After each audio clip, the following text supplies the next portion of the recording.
नमस्कार दोस्तों, स्वागत है आप सभी का सीटेट पॉइंट के यूट्यूब चैनल पर। दोस्तों, आज मैं आप सभी के लिए बहुत ही महत्वपूर्ण टॉपिक जो कि सभी शिक्षक भर्ती एग्जाम में बार बार पूछा जाता है। दोस्तों, आज का टॉपिक है ऑपरेशन ब्लैक बोर्ड योजना।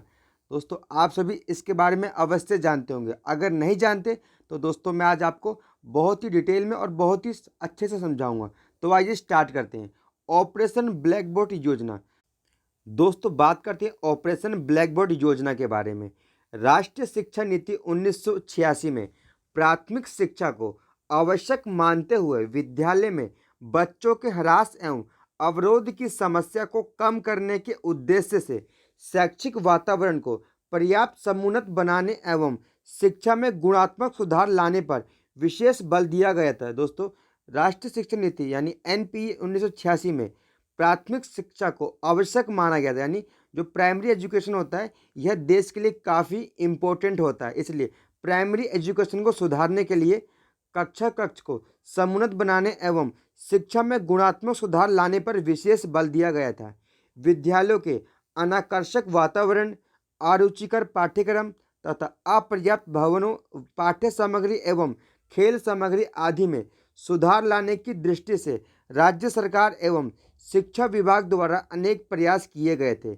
इसी उद्देश्य से राष्ट्रीय शिक्षा नीति 1986 में की योजना में ऑपरेशन ब्लैक बोर्ड अभियान चलाने की संकल्पना की गई थी। दोस्तों, एक क्वेश्चन बन सकता है कि राष्ट्रीय शिक्षा नीति 1986 में किस योजना पर मुहर लगी थी। तो आप बताएंगे ऑपरेशन ब्लैक बोर्ड जो अभियान है इसे चलाने की जो संकल्पना की गई थी वह राष्ट्रीय शिक्षा नीति 1986 में की गई थी। दोस्तों, बात करते हैं ऑपरेशन कि ऑपरेशन का अर्थ क्या होता है। तो आप बताएंगे ऑपरेशन से तात्पर्य यह है कि युद्ध स्तर पर अभियान चलाकर किसी कार्य को शीघ्र पूरा करना ऑपरेशन कहलाता है। ब्लैक बोर्ड विद्यालय में आवश्यक उपकरणों का प्रतीक होता है। तो दोस्तों, एक क्वेश्चन बन सकता है कि जो ब्लैक बोर्ड होता है यह विद्यालयों में किसका प्रतीक है। तो आप बताएंगे ब्लैक बोर्ड जो होता है यानी श्यामपट्ट विद्यालयों में यह आवश्यक उपकरणों का प्रतीक होता है। ऑपरेशन ब्लैक बोर्ड का उद्देश्य प्राथमिक विद्यालयों में पाठ्य सामग्री तथा शिक्षा उपकरण जैसी न्यूनतम आवश्यक सुविधाओं की व्यवस्था को सुनिश्चित करना इस योजना का मुख्य उद्देश्य था। तो दोस्तों, आप सभी बता देंगे कि ऑपरेशन ब्लैक बोर्ड योजना का मुख्य उद्देश्य क्या था। दोस्तों, क्या था आप बताएंगे प्राथमिक विद्यालयों में पाठ्य सामग्री तथा शिक्षक उपकरण जैसी न्यूनतम आवश्यक सुविधाओं की व्यवस्था करना ये ऑपरेशन ब्लैक बोर्ड योजना का मुख्य उद्देश्य था। इसके लक्ष्य निम्नलिखित रखे गए थे। क्या क्या रखे गए थे आइए जानते हैं। दोस्तों, बात करते ऑपरेशन ब्लैक बोर्ड योजना में अन्य दी गई सुविधाएं। तो दोस्तों, कौन सी सुविधाएं दी गई थी आप बताएंगे। दोस्तों, बात करते ऑपरेशन ब्लैक बोर्ड में दी गई अन्य सुविधाएं। कौन कौन सुविधा दी गई थी आइए जानते हैं। प्रत्येक विद्यालय में 2 बड़े पक्के कमरे होना अति आवश्यक है और जिनमें सामने एक बरामदा होना अति आवश्यक है। यानी हर एक विद्यालय में 2 बड़े पक्के कमरे होंगे तथा जिनके सामने एक बरामदा होना अति आवश्यक है।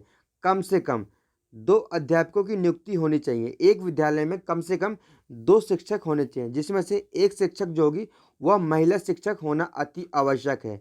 विद्यालय एवं कक्षा कक्ष को आकर्षक बनाया जाना चाहिए। बाल केंद्रित एवं कार्यकलाप आधारित शिक्षण अधिगम के माध्यम से शिक्षा की गुणवत्ता को प्रोत्साहन पर बल दिया गया। यानी जो विद्यालय में जो शिक्षा दी जाएगी वह बाल केंद्रित होनी चाहिए तथा क्रियाकलाप पर आधारित होनी चाहिए।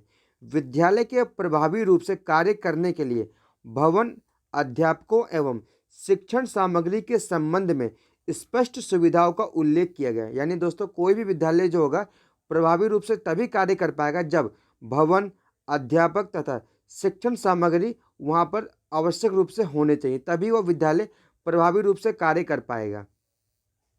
अध्ययन अध्यापन प्रक्रिया के लिए न्यूनतम मदों का उल्लेख किया गया। यानी कम से कम किन आवश्यक सामग्री का जिनका प्रयोग शिक्षण में चाहिए होगा उनका न्यूनतम मद यानी मिनिमम खर्चा डिसाइड कर लिया गया कि किसी भी सामग्री का कितना खर्च कम से कम हो सकता है, यह बात निश्चित कर ली गई थी।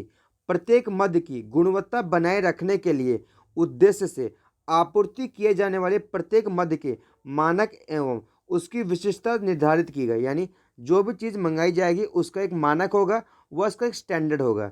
दोस्तों बात करते हैं प्रमुख बिंदु क्या थे इसमें। दोस्तों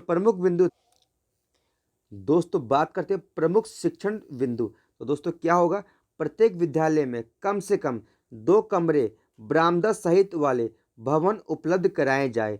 शिक्षक उपकरण होने चाहिए, कक्षा शिक्षण सामग्री उपलब्ध होना चाहिए, खेल सामग्री एवं खिलौने होने चाहिए, प्राथमिक विज्ञान किट होने चाहिए, लघु औजार किट होने चाहिए, 2 in 1 ऑडियो उपकरण होना चाहिए, पुस्तकालय के लिए पुस्तकें होना अति आवश्यक है, विद्यालय की घंटी होना चाहिए, चौक, डस्टर, झाड़न तथा कूड़ादान होना अति आवश्यक है, वाद्य यंत्र ढोलक, तबला, मजीरा तथा हारमोनियम होना अति आवश्यक है, सैमपट तथा फर्नीचर होना अति आवश्यक है, शिक्षक के पास आकस्मिक व्यय के लिए धन होना अति आवश्यक है, प्रसाधन छात्र एवं छात्राओं के लिए अलग अलग होना चाहिए, जैसे स्त्री व पुरुष यानी बाल और बालिका के लिए अलग अलग टॉयलेट होने चाहिए और स्वच्छ व पेयजल व्यवस्था होनी चाहिए।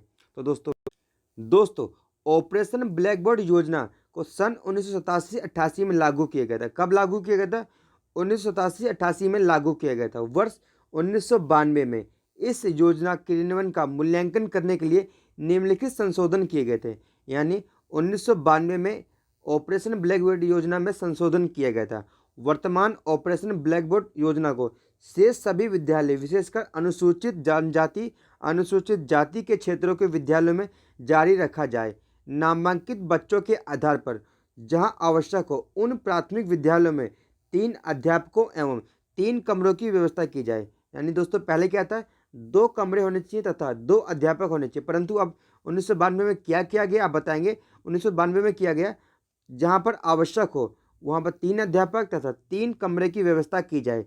उच्च प्राथमिक विद्यालयों तक ऑपरेशन ब्लैकबोर्ड योजना का विस्तार किया जाए। दोस्तों एक क्वेश्चन बनता है कि ऑपरेशन ब्लैकबोर्ड योजना उच्च प्राथमिक विद्यालयों तक कब पहुंचा? तो दोस्तों आप बताएंगे 1992 में पहुंचा। कब पहुंचा? 1992 में ऑपरेशन ब्लैकबोर्ड योजना को उच्च प्राथमिक विद्यालयों तक विस्तार किया गया। दोस्तों बात करते हैं ऑपरेशन ब्लैकबोर्ड योजना की विशेषता क्या हो सकती है। तो दोस्तों आप बताएंगे ऑपरेशन ब्लैकबोर्ड योजना की विशेषता निम्नलिखित है। पहला, विद्यालय एवं कक्षा कक्षों को आकर्षक बनाने पर बल दिया गया। यानी जो कक्षा होगी उसको आकर्षक बनाया जाए ताकि बालक जो होंगे वहाँ पर ठहरे रहें। छात्र केंद्रित एवं कार्यकलाप आधारित शिक्षण अधिगम के माध्यम से शिक्षा की गुणवत्ता के प्रोत्साहन पर बल दिया गया। यानी दोस्तों जो शिक्षा होगी यानी एजुकेशन जो होगा वो चाइल्ड सेंटर्ड होगा, यानी छात्र केंद्रित शिक्षा क्रियाकलाप पर आधारित होना चाहिए। विद्यालय के प्रभावी रूप से कार्य करने के लिए भवन, अध्यापकों एवं शिक्षण सामग्री के संबंध में स्पष्ट सुविधाओं का उल्लेख किया गया। अध्ययन अध्यापन प्रक्रिया के लिए न्यूनतम मदों का उल्लेख किया गया। प्रत्येक मद की गुणवत्ता बनाए रखने के उद्देश्य से आपूर्ति किए जाने वाले प्रत्येक मद के मानक तथा उसकी विशिष्टताएं निर्धारित की गई। दोस्तों अगर आपको वीडियो पसंद आए तो वीडियो को लाइक करिए, चैनल को अवश्य सब्सक्राइब करिए। दोस्तों अगर आपको स्टडी मटेरियल चाहिए होगा तो आप दोस्तों www.ctetpoint.com पर जाकर सीटेट व अन्य स्टेट की शिक्षक भर्ती से रिलेटेड स्टडी मटेरियल प्राप्त कर सकते हैं। धन्यवाद दोस्तों।